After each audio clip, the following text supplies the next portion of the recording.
Welcome to the Battle Buddies Black Tapes. These are audio clips, effectively a podcast, of us talking when we should be recording videos for our channel. You'll recognize a few voices over time: Dave, Alan, Kat, and Zach. This 0 episode is of Dave and I audio testing before playing KOTOR 1, or Star Wars Knights of the Old Republic, which, strangely, involved Dave reading a lot of H.P. Lovecraft. Word of warning, it's far from perfect. This is a cobble of 2 handfuls of clips rather than a single solid chunk. Future episodes will not have this issue. You're going to hear menu music at certain points which, I think, add ambiance to our chat.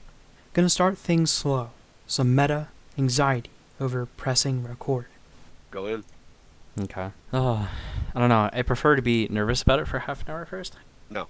It's the whole reason I've never done any solo recording. I am not entertaining by myself.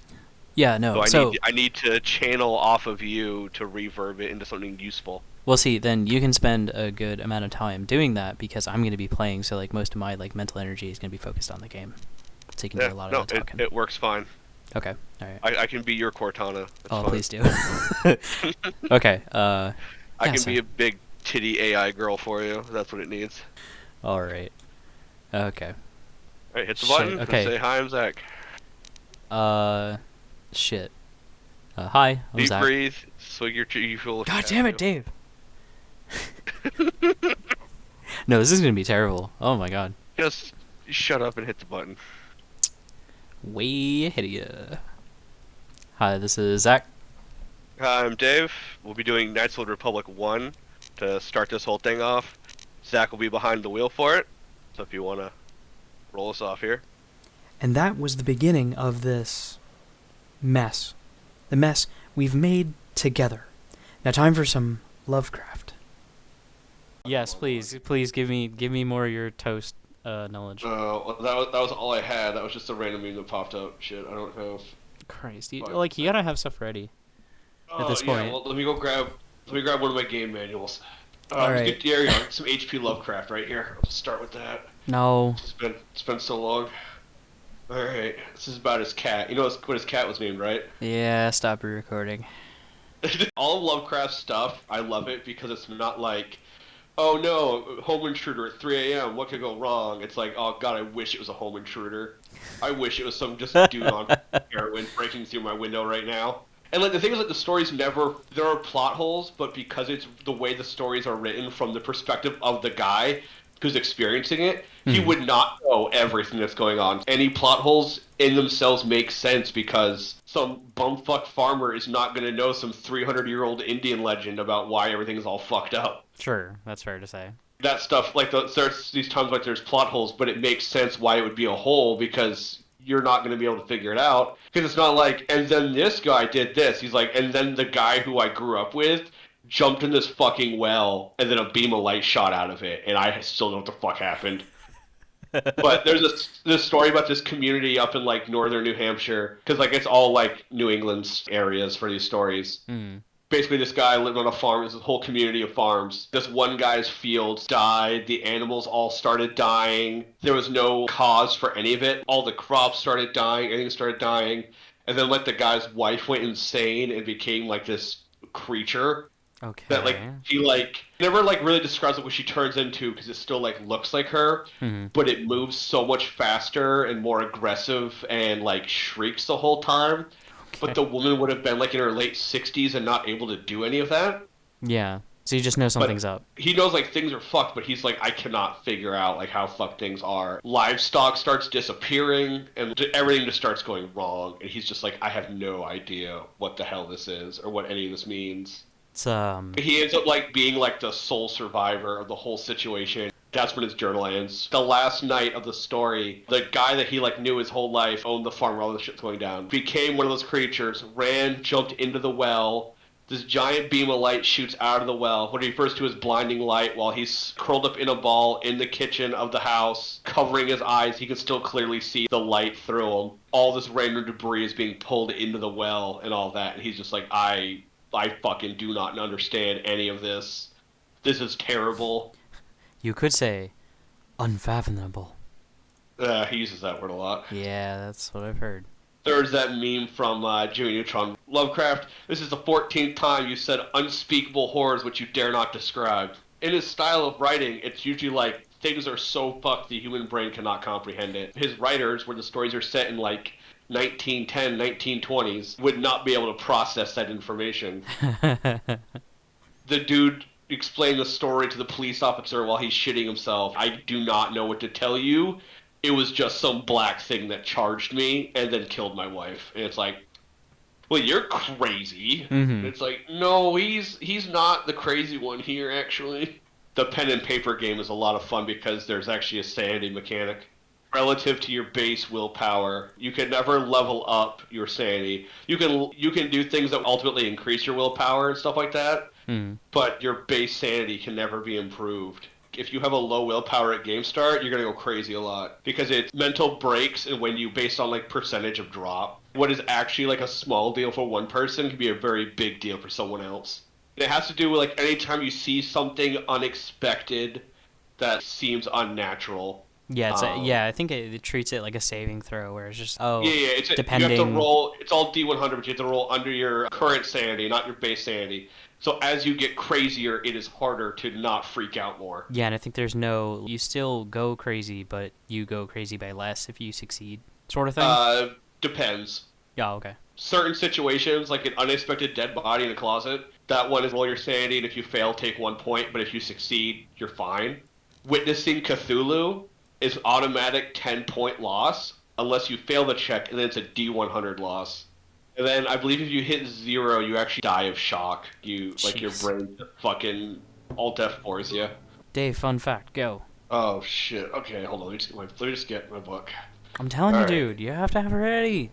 You know how many of these we're gonna have to do? Let me start the whole story from the start, and I'll just start going and going. No, don't do the same one. No. I'm just gonna start the story, and you start going through. Okay, dude, a paragraph. Okay, the story is called The Music of Eric Zahn. A little pre-note here. The story is written in December of 21. It first appeared in the National Amateur of March of 22. It remained one of Lovecraft's favorite tales, chiefly because of the subtlety and restraint of its supernatural manifestations. Okay. It appears to take place in Paris, although the city is never explicitly mentioned. The Rue du Ossel, I suck at reading French names, is fictitious and perhaps may refer to the French expression au seuil, meaning at the threshold. Since musician Zahn seems to be at the threshold between the real world and the beyond, Zahn incidentally plays a Renaissance viol, a large instrument played between the legs, not a violin. Lovecraft later refers to Zahn as a cellist. The story has been adapted into the haunting short film by John Stryzik. Stryzik? Strysyk. Is that one paragraph? Jesus. Yeah, that was the paragraph-long pre-note. I gotta send it to you in Google Drive, and you can be like, yeah. No.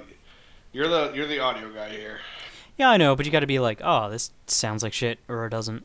I don't like the sound of my own voice, so... Well, you're gonna have to get over ready that. For the next paragraph? It doesn't need to be that long. We're talking 30 seconds. You got another 10 to go. I have examined maps of the city with the greatest care, yet have never found the Rue d'Ossel. These maps have not been modern maps alone, for I know that names change. I have, on the contrary, delved deeply into the antiquities of the place, and have personally explored every region of whatever name, which could possibly answer to the street I knew as the Rue d'Ossel. But despite all I've done, it remains a humiliating fact that I cannot find the house, the street, or even locality where, during the last months of my impoverished life as a student of metaphysics at the university, I heard the music of Eric Zahn. Damn, dude, beautiful. Lovecraft, everybody. Give a hand. In an audio recording that will never be heard. Yeah. I promise there's more readings if you enjoy those. It's our standard sound test. For these next couple clips, keep in mind the fact I'd managed to distract Dave for about an hour to avoid pressing new game, and starting our third attempt to get a clean video. Alright. Should So- we even reference the original recording of this game or no? Is that something we should acknowledge? Is like, of course, this isn't our first attempt. Everything was garbage. Yeah. Yeah. Call it take two.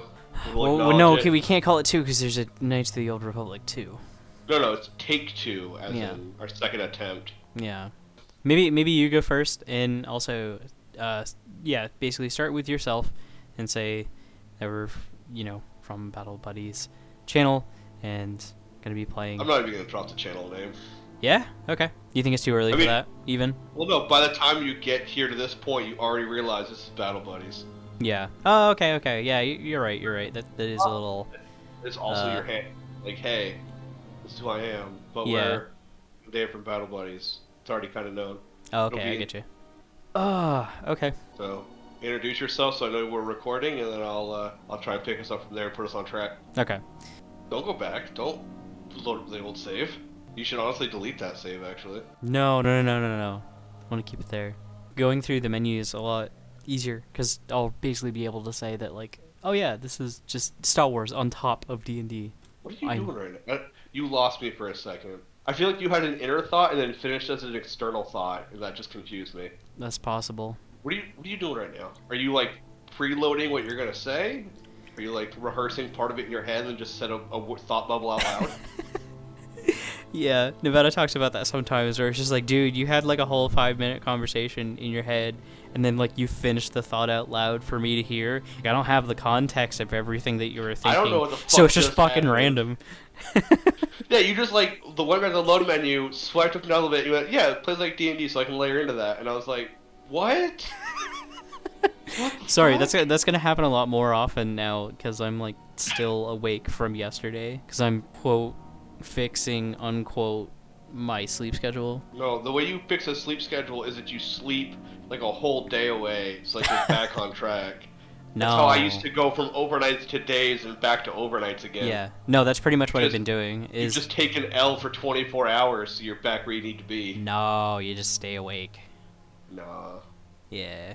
No, that I mean Anyway. Nevada has been doing an overnight for 10 hours a day, 7 days straight, and then you get the week off the following week. So Oh, like it's one of those. I flip back and forth between what time of day I'm awake, and we both Why kind don't of you just lock onto what time of day she's on, and it should make things simpler for you. Well, that basically means that I'm not awake during the day, and then everybody's like, "Where the fuck is Zach? He sleeps absolute vampire hours." Alright, let's get ourselves on track here. Okay, all right. Let me get a sip of coffee. You were just as nervous the last time, too. I am, dude. Okay, like, Just gotta get it rolling. well, because like the idea of a video is that this is a window, a very short window, how people experience a thing or you. You know what I mean? Sorry, Yes. I think about these I things. think you're getting too deep about us playing a game from 2002. Wait, I thought it was Game of the Year 2003. Oh, fuck, hold on. Let me pull it up so I can actually say that, because you're gonna ask your whole, was this game good question again? I absolutely am, because you know what? Gotta be sure, man. Apparently there is a KOTOR Montenegro is actually a town. I don't know where the fuck Montenegro is. Okay. Going to the Wikipedia. Oh, they had a Knights of the Republic 3 and it got canceled? Aw, it's because they had better shit to do. 2003 canceled the pro. Brand designer team wrote a story design most of the environments, world made custom created items. It was canceled as part of the cuts initiated in 04, aimed at positioning LucasArts for future success. Cops are after the canceled. 3 was published. The book Road Leaders, the story of LucasArts 2008. Oh, come on. Like, they had it all set in fucking 03 and then they just dropped it? That makes me mad. I will say that while researching, I did find that there were both community patches and an official patch for the game that came out around, I want to say 2012 or so. They're not compatible. Yeah, there's in number but- 2 there is a like unofficial etch, and what it does is it unlocks a whole bunch of the deleted content. Yep. It like restores like a bunch of cutscenes, which adds little flavor things if you played the game before and you come back to like see them, but like you can, it doesn't really change the experience. Well, I also heard that there was like an added difficulty mode and just some missions and shit that they were like, we couldn't get it in time, but like we still had it lying around, so here's a patch. Classic ding where they like sold so many copies that it gets the ding. A ding? If you for Xbox, like you know, how, like a game will get like Xbox Classic or PlayStation Oh, Classic, whatever. okay, yeah. It has to sell an X amount notch before it gets that, and KOTOR 1 got that. Hell I yeah. don't think KOTOR 2 did. You have to like sell a lot. Yeah, because I mean, pretty much anybody who's gonna be playing KOTOR 2 is somebody who's gonna be playing KOTOR 1. It's already that kind of game. 2 was my introduction to the series. I didn't know about 1. Oh. I mean, honestly, I knew 1 would have existed physically because there was a second game, Okay. but I didn't play the second until after I didn't play the first until after the second. Okay. So that honestly, you don't, in my opinion, you don't have to play the games in order. Really? We're going to chronologically because when you're going to go through 2, you're going to be like, oh shit, you're going to have like connection moments. Whereas when you go back through, if you go do it backwards when you play through sections of the 1, you're like, oh, that's who that is and stuff like that. But there's one major character you won't connect the dots on if you don't play them in the order. I played them backwards, and it wasn't until I played the second one a second time where I was like, oh shit, that's who that is. So wait. Like, what if you played the second one and then you played the first one? Would it play story-wise like a prequel? Like, would it then be filling in blanks from before, or does it just not make sense? No. So the second game takes place 5 years after the finale of 1, which isn't obviously important for you to have recording, but it's too late now. So number 2 takes place 5 years later, and I can't even explain number 2 to you without spoiling major parts of 1, because you're about to go into 1, you're going to hear some names like right off, and you're going to be like, oh shit, I know how this plays out. At the end of 1, there's a 5-year gap between 1 and 2. There's almost no true connection between 1 and 2, except for timeline instances of realizing what's going on in the universe and stuff like that. Oh, okay, yeah. There's like legend and stuff surrounding it. Like one of your major early dialogues is actually just you plugging in how the first game ended so that it makes sense in your universe, because porting old gen save files didn't exist yet, like how the Mass Effect trilogy works where you port 1 into 2 and 3. BioWare hadn't figured that out yet with 1 and 2 of KOTOR. Okay, so yeah, it's kind of more like what they had done with The Witcher 3, where it's just like, oh, you sit down on a conversation with an NPC, and he says, oh, remember this, or you remember that, and that basically is... Well, that's how, that's Witcher 2 that does that. Oh, was it? Okay, sorry. Witcher 2, and that's, like that. Building the prequel between 1 and 2. Okay. There's like a whole chain of events. You start that game locked up, and like the interrogator is like, all right, like how did this chunk of the day go? And you play through it, and then that's how you set up like how the opening bit of the game actually works out. Gotcha. Okay. But it doesn't matter because that part of the game's on rails anyway. It's just more like a tutorial chain, so it's not actually that good of an example. There aren't any choices you can make in the start of Witcher 2 that actually affect how the core game functions. Aside from, I think, maybe one level up, but there's nothing contextually. That's hard to build into a game, though. Yeah. I'm not saying that it's a bad game for not doing it, because I think Witcher 2 had a Game of the Year of some kind. You don't want to end up having to build a Pokemon Red, Pokemon Blue situation just to play Witcher 2, you know? Like, which, did you get to the good end or the bad end? The way the Witcher series plays off is just the ending where you survived. Like, that was like the slogan of 3 was, we don't need a hero, we need a professional. There isn't, like, there's still, like, good guy, bad guy choices, but in the end, Geralt's, like, way of looking at the world doesn't change. He's just like, I need to get paid, and I'm trying to do a thing. So, alright, let's get this ball rolling. And that's the end of episode 0 of the Black Tapes. Thank you for listening. If you're listening on YouTube, subscribe. If you're using a podcast app, subscribe. Keep your eyes and ears out for new drops, and follow our socials when we get around to making them. Again, thanks.